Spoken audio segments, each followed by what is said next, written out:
मैं अरविंद, आप देख रहे हैं इस समय उत्तर प्रदेश में जो चुनावी माहौल चल रहा है। इस समय जिला पंचायत सदस्य और ग्राम प्रधान का जो चुनाव, बीडीसी का चुनाव, जो कहा जाता है कि भारत का पूरा विश्व में जो आबादी है वो गांव में बसती है। 75% हमारे देश की आबादी वो गांव में बसती है, यानी गांव का प्रधान जो विकास करता है वो पूरे देश का विकास होता है। तो इस समय उत्तर प्रदेश में चूँकि चुनाव का बिल्कुल फूका जा चुका है, सभी प्रत्याशी अपनी अपनी तैयारी कर रहे हैं। कहीं दारू की पार्टी चल रही है तो कहीं मुर्गे की पार्टी चल रही है, सारा कुछ छुपे रूप में हो रहा। तो देखिए हमारे बीच में लोकप्रिय प्रधान घनश्याम प्रधान जी हैं, जो 3 बार के हीरामनपुर ग्राम में आप प्रधान रहे हैं। और इस समय क्या स्थिति चल रही है प्रधान जी पूरे बनारस में? मतलब प्रधानी का चुनाव क्या किसी पार्टी से हो रही है, या जाति विशेष से हो रही है, या फिर माफिया बल से हो रही है? किस टाइप का चुनाव इस बार देखने को मिल रहा है? चुनाव जो चल रहा है इस बार एकदम केवल बीजेपी ऐसी पार्टी है जो अपने सिंबल से सारे लोगों को लड़ाने का काम कर रही है, और सारी पार्टियां सिंबल दे रही है। कोई लड़ाने का पंचायती चुनाव में कोई अपनी भागीदारी नहीं है। ऐसा कहा जाता है कि आप भाजपा के विरोध में हमेशा रहे हैं और आपका भाजपा से कोई मतलब नहीं होता। तो इस बारे में आप श्री राम मंदिर जो बनने जा रहा है उसको लेकर के जो एक देश में लहर उत्पन्न हुई है, उस पर क्या जनता की वोटिंग भाजपा के पक्ष में जा रही है या उसके कार्यों के पक्ष में जा रही है? देखिए, जनता तो अंधभक्त है। जनता जो है वो अंधभक्त है। भाई, ये मंदिर और मस्जिद गुरुद्वारे मुझे खाना नहीं देगा। जो आदमी मेहनत करेगा वो खाना खाएगा। और यहाँ जो अंधभक्ति चल रही है, केवल हमें और आपको जालसाजी में फंसाया जा रहा है मंदिर और मस्जिद के नाम पे। उतने जितने 30 लाख मंदिरें इस देश में हैं, हम कहते हैं 30 लाख। जवाब दीजिए प्रधान जी, जिस देश की भाषा और संस्कृति नहीं होती उस देश का विकास कभी हो ही नहीं सकता। मक्का में मुसलमानों का जहाँ से शुरुआत हुई है, आज विश्व की तीसरी आबादी है वो। ऐसा तो नहीं कि वो अपने धर्म के प्रति नहीं है। तो हिंदू जनजागरण में जो हिंदू अस्मिता को बनाए रखने के लिए मंदिर का निर्माण होना बहुत जरूरी था, और सारे हिंदू प्रसन्न हैं इस बारे में। चलिए इस विषय में तो बात नहीं, इस बात में हम लोग बाद में बात करेंगे। आपसे जो प्रश्न पूछा जा रहा है, मानव धर्म एक प्रश्न पूछा जा रहा है, आप उसका हमको उत्तर दीजिए।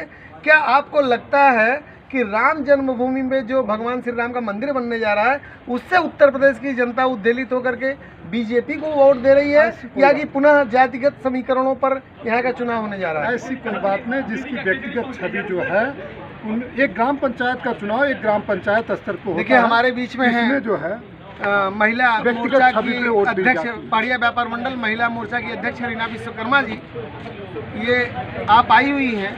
मैडम थोड़ा सा कुर्सी इधर के लिए, लाइट आएगी आपका चेहरा आएगा, जरा सामने से हम लोग देख लें। आप क्या मानती हैं कि इस समय जो चुनाव होने जा रहा है उत्तर प्रदेश में, और आप भी चुनाव लड़ने के लिए इच्छुक हैं, तो किस पद के लिए आप इच्छुक हैं चुनाव के लिए, जरा सा बताएं मैडम।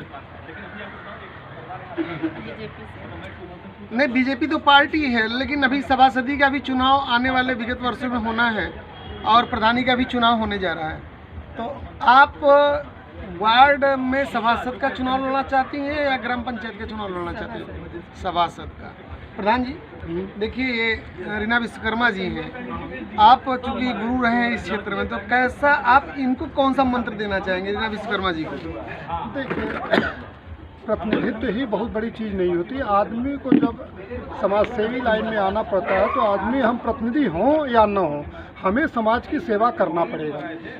हम अभी भी, अगर चुनाव का 2 साल अभी बाकी है, अगर हम जनता के बीच। प्रधान जी थोड़े कम शब्दों में दें, क्योंकि जो श्रोता हैं वो बहुत देर तक, दर्शक हैं वो बहुत देर तक नहीं झेल पाते किसी। हम रीना जी कम शब्दों में, क्योंकि समय कम है हमारा, आपका कम समय में आप इनको करके जनहित में काम करें। स्वास्थ्य मेला लगवाएं, किसी का विधवा पेंशन है, वृद्धा पेंशन, जो असहाय व्यक्ति हैं, गरीबी सीमा के नीचे जीने गुजर बसर करने वाले, उन लोगों की सेवा में ऐसा कहा जाता है कि जो ग्राम प्रधान होता है, एक ग्राम प्रधान जो होता है वो 5 सालों में जहां उस पर टूटा हुआ छप्पड़ होता है वहां आलीशान मकान बन जाता है। जहां उसके पास टूटी साइकिल होती है वो बोलरों से चलने लगता है।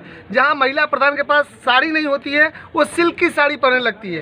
तो आप 15 साल प्रधान रहे हैं, किस तरह से आपने अपना विकास और देश का विकास किया? पत्रकार महोदय, एकदम झूठी हवाइयाँ हैं। हम यदि ये साबित हो जाएंगे यदि आपके रिलेशन में आपके कोई अगर परिचित हित मित्र अगर प्रधान हो, उनसे आप ये कहलवा दीजिए कि मैंने करोड़ों रुपया लाखों रुपया कमाया, मैं इस चीज को मानने के इस लिए देश तैयार में हूं। सभी लोग देख रहे हैं और सब लोग लालायित हैं प्रधानी का चुनाव लड़ने के लिए।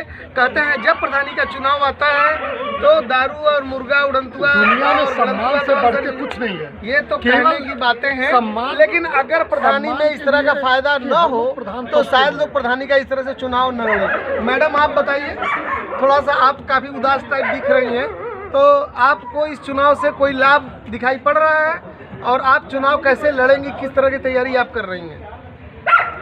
मुझे तो बस आप लोगों का सपोर्ट चाहिए।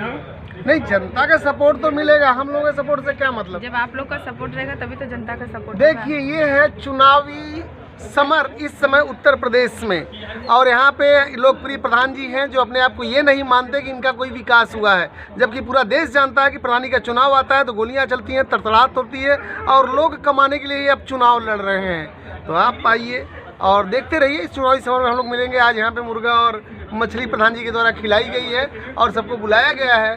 पुनः हम लोग मिलेंगे किसी अदर पार्टी में। मैं अरविंद, कस्बा ऑर्गेनिक, सारनाथ वाराणसी।